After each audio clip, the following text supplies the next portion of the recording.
So welcome everyone to another video from River Publishers.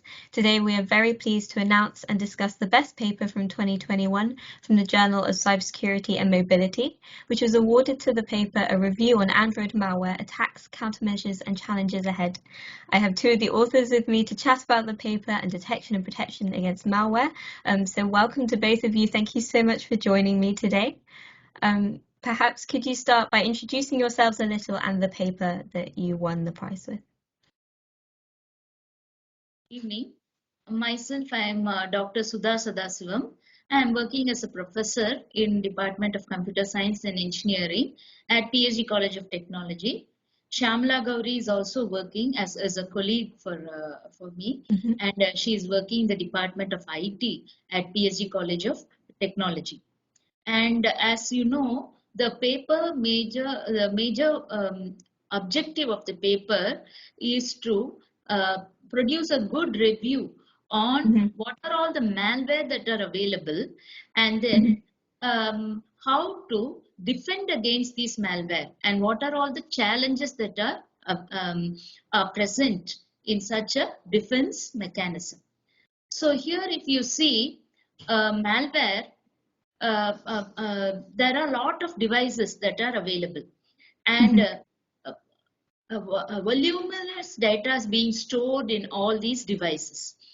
So the major intent of the malware authors or the attackers is to corrupt this data, or to modify this data, or to use the data that is present, sensitive data especially, that is present in our devices, various devices. It can be desktops or laptops or mobile phones and so on. So they introduce malware in order to access this data and to use the sensitive information. So what the defenders do, they try to devise mechanisms and techniques to protect our devices and data against these attackers. So this type of a race continues. So when the defenders introduce mechanisms to protect the data, the attackers introduce new mechanisms to again come and corrupt our data. So this type of a race is continuing. So the major objective of this paper is to produce a good review on the current in 2021 and 22. What are the type of the malware that is available, and what are the current mechanisms that are available to defend against these malware, and what are the current challenges. I hope that the review produces almost a complete picture of this, what is the current trend that is being present. But after a few years, new malware will be introduced and new defense mechanisms may be introduced. So this is our step forward in order to design new defense mechanisms. So we have conceptualized on this particular paper. So that is the major objective of this paper. Okay, interesting. And yeah, you talk about this race between attackers who are using malware and protectors, people are trying to protect our devices, phones, laptops against such attacks. Yeah, I was wondering if you could start by talking about some of the challenges that you look in the paper with regards to malware detection and protection on such devices. Okay, so thank you for the and we'll just have few slides with us. So, ma'am, can you? Yeah, we can see. This particular slide projects on the growth of the malware, statistics of the growth of the malware. Oh, okay. So here, if you see, since 2011, the malware has grown to almost 600% of what was initially available. So that is a major issue as such. So this type of malware includes all types of attacks on the system. As you'll see later on, what are all the types of the malware. So here, this particular slide tells us on the growth of the malware or the attacks over a period of 10 years. The outer circle shows us the status of the attacks over a period of 10 years from 2011 to 2021, and the inner circle shows us the status of the attacks in the period of only 1 year, namely 2021. So here if you see, over a period of 10 years, unauthorized access was a major issue among the different types of attacks which have been shown here.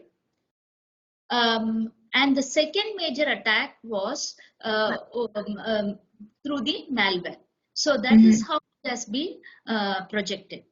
Now, if you see, over a period of 1 year, unauthorized access is heavy.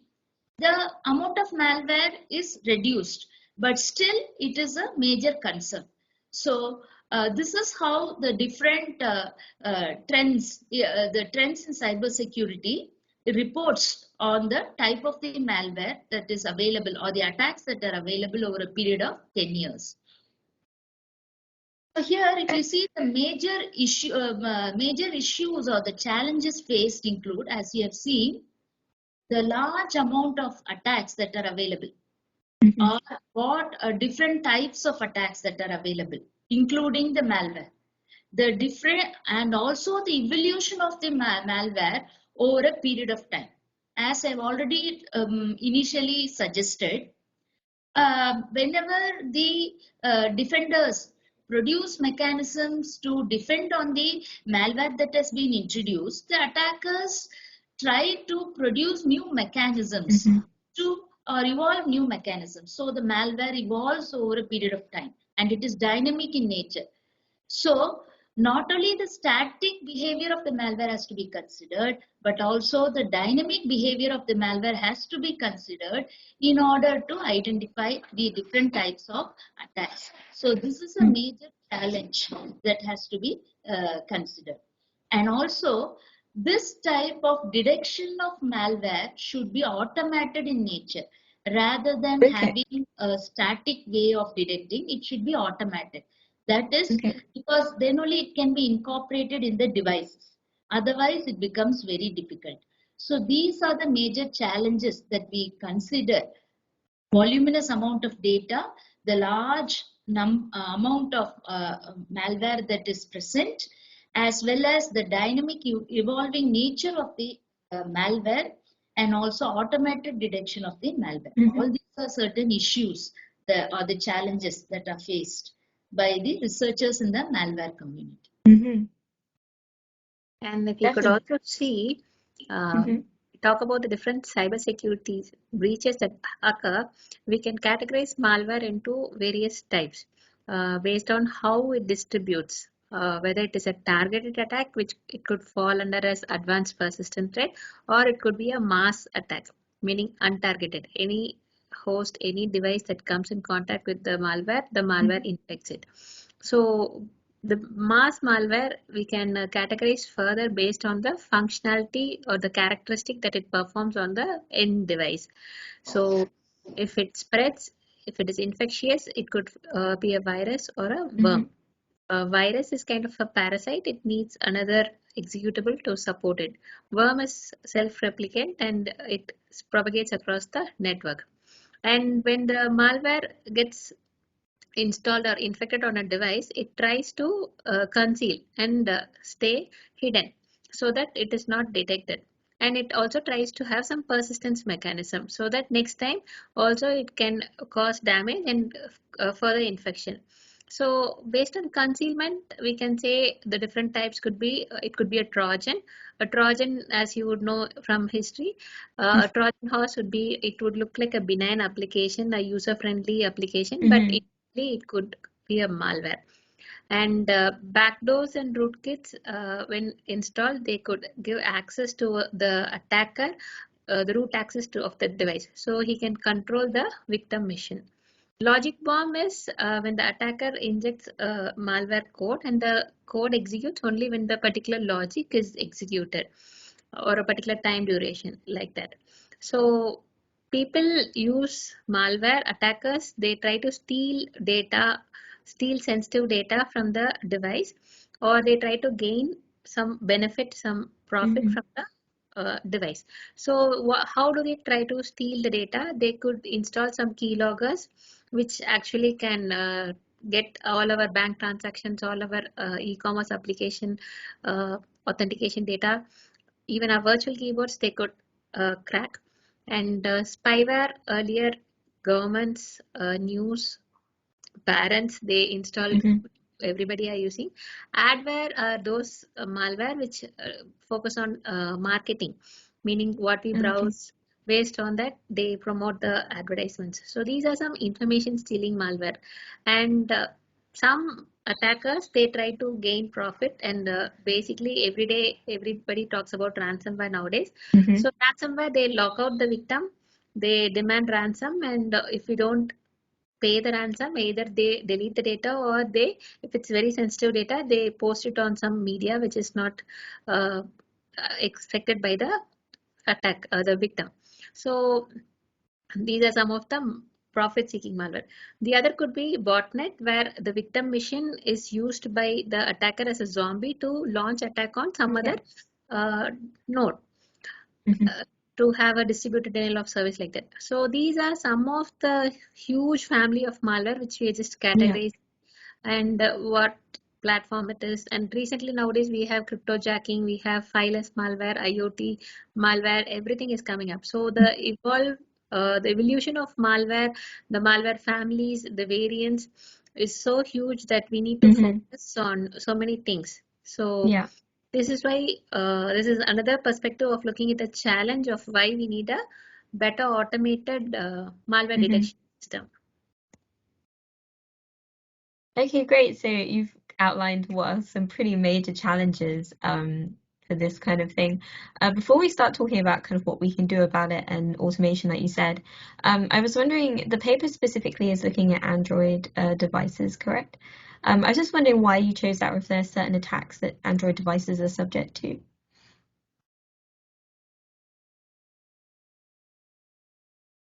Am I audible? Yes. So here, if you see the usage of the Android devices or Android over any other type of operating systems on a number of devices is almost thrice on the usage. So a lot of people, a lot of Android devices are available. That is the first point.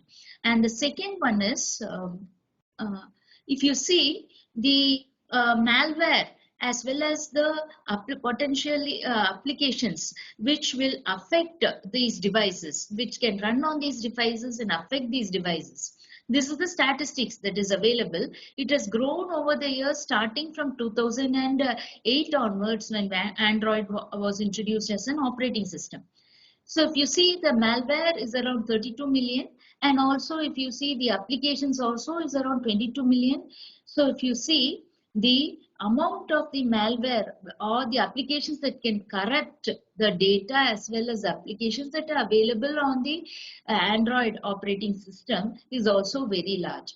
So these two statistics show the importance of the study on what are all the malware that is available and what are all the preventive mechanisms that can be used in order to analyze and detect the malware on the on such operating system, namely the Android operating system, so that it will be benefit to large number of people who are using such devices. That is the major objective. So that is why we have chosen Android operating system over any other operating system. But yeah, thank you so much for giving kind of some clarity on that and why you chose Android. And now looking kind of at what we can do to help protect our devices against such malware attacks as you've been describing. You mentioned kind of automation and that kind of thing. I was wondering what your thoughts were on the use of machine learning and things like this for malware detection and protection. So why we have chosen, as I already told you, the conventional way of detecting the malware is by making use of signatures. That is, each and every malware or a virus or any anything that affects our particular application has a signature or a behavioral pattern that is available in it.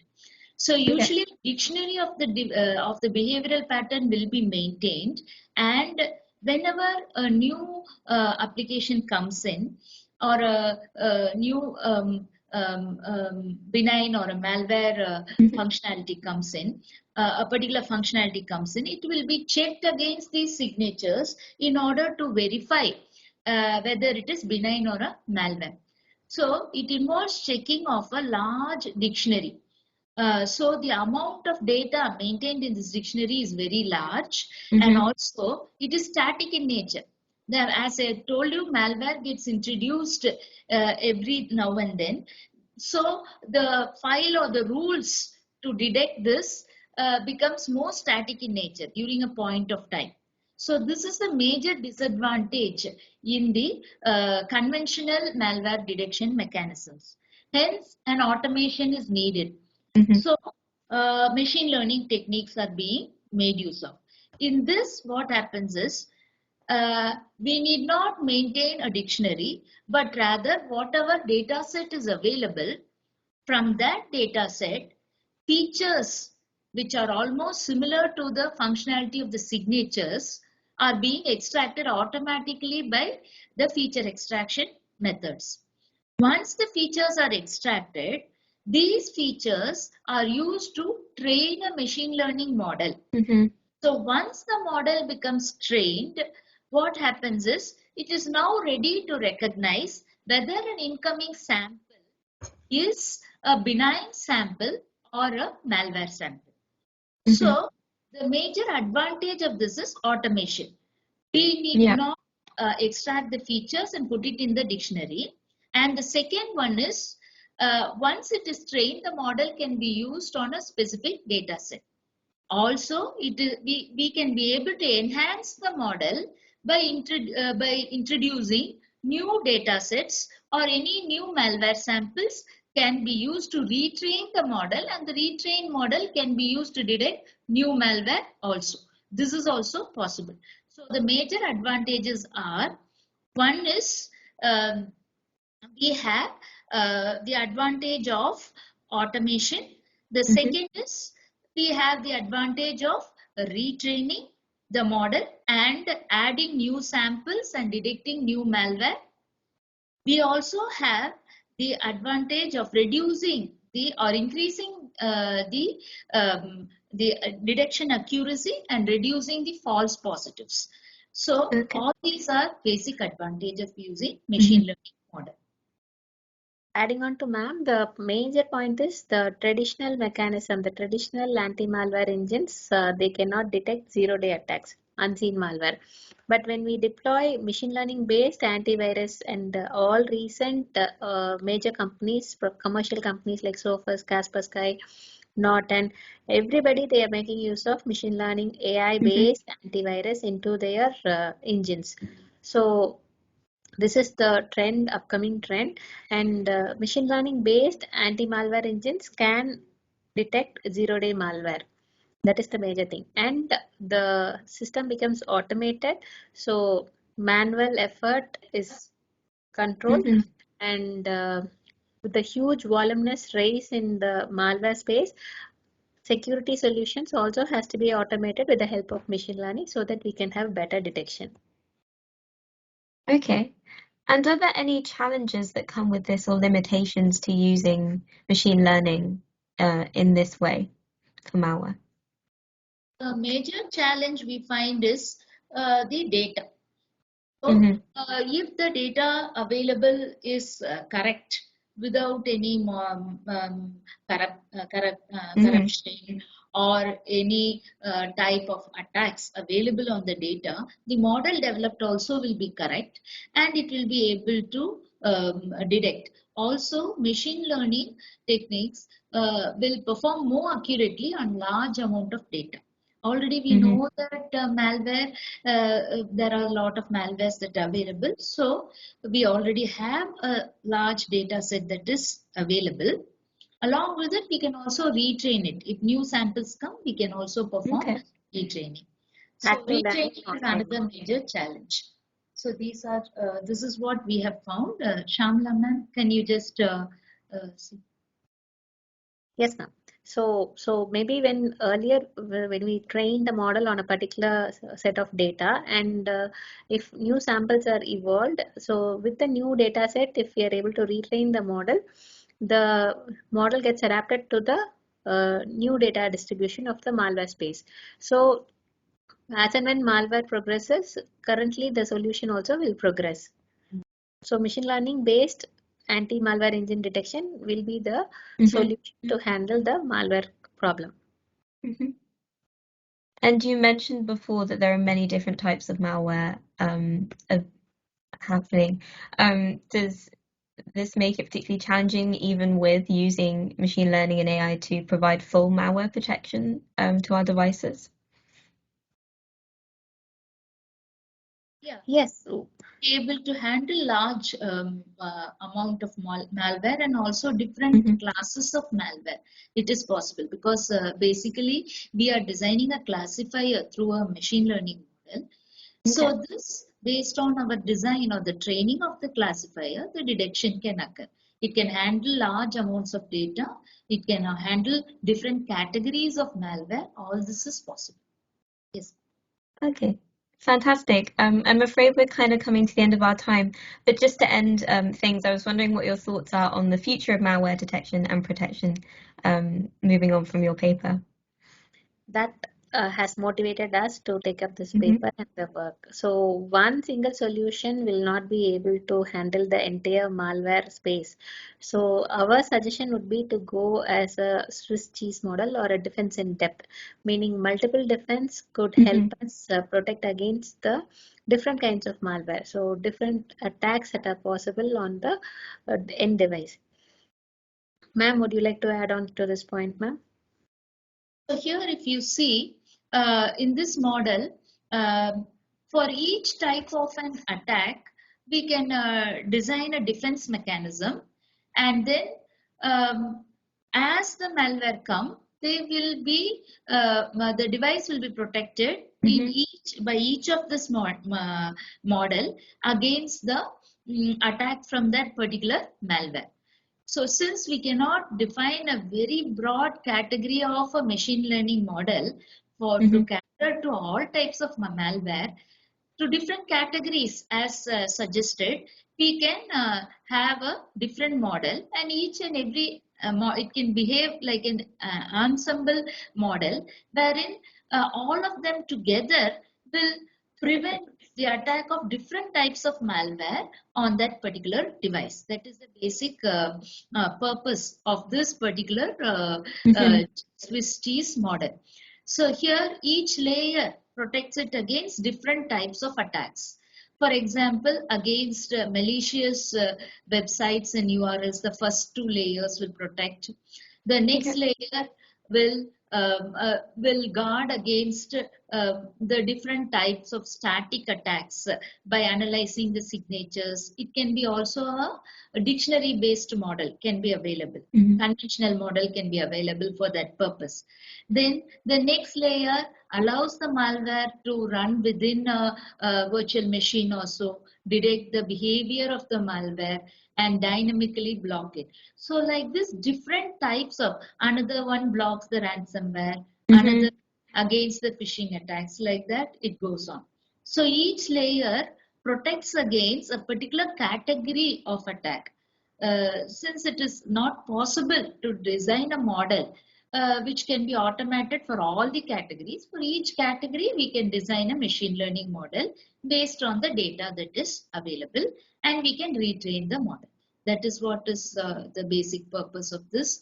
That is the future. That is possible. So okay, fantastic. And that will be a standard, do you hope, on Android devices? Yeah. Okay. Well, we've come to the end now, but thank you so much both for joining me, taking the time to chat about the paper, and once again, congratulations on being awarded Best Paper for 2021. We would like to thank River Publishers and the editor-in-chief for selecting our paper. Thank you. Thank you very much for your sparing your time and interviewing us and knowing about our paper. And we also thank the publishers and editors for acknowledging the work done by us. Especially the major work credit goes to Shymala, and she has done nice work in this. I just guided her through this journey. Thank you very much. Great. Thank you so much. Thank you.